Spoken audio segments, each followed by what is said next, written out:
Well, grew up sort of schizophrenic in a way towards white people. Because there were people in my family that said, you know, you gotta love everybody, but just don't trust white people. Really?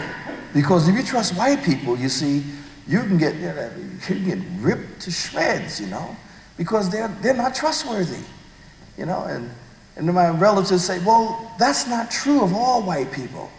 We know it's not true of all white people, but it's true of almost all white people, you see. And so you can't make yourself vulnerable by putting your trust in a white person and so forth until they prove themselves, you see.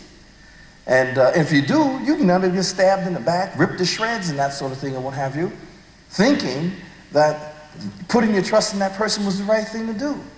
Now you look at the history of the United States and ask yourself, You sort of feel like Janet Jackson. What have you done for us lately, you know?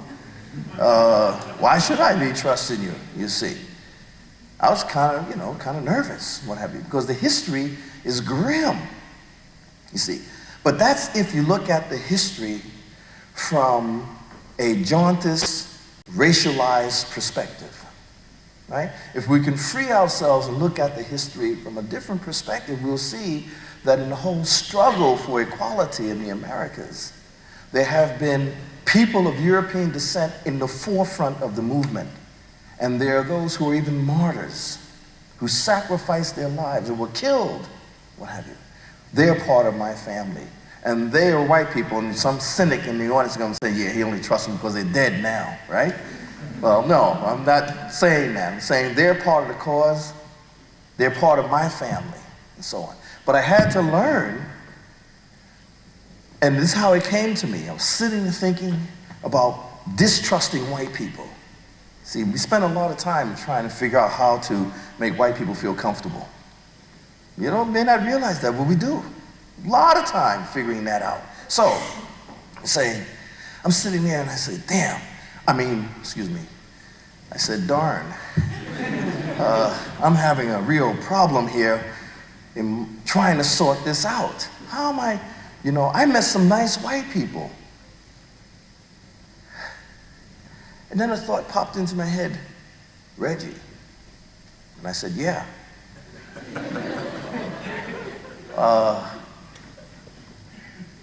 Man, you dislike more black folks than white folks. Yeah, that's true. I do dislike more black people than white people. And he said, so why don't you discount all black folks as being, untrustworthy human beings, the whole group, because you dislike more of them than white people.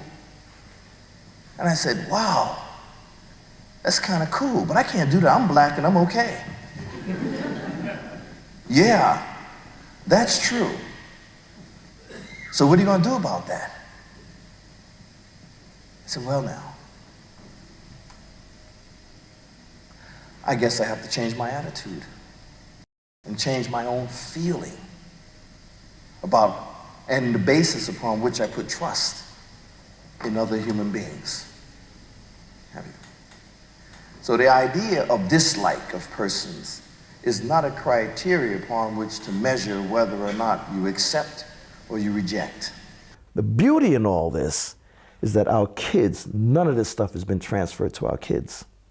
And they deal with issues of race and prejudice and discrimination in much, much more effective ways, because it's part of their essence, if you like, part of their upbringing. You see, they didn't have to persuade themselves that the oneness of humankind or the equality of women and men are valid principles. They were raised with it, and they had examples of it in their own family and so on. I had to be persuaded.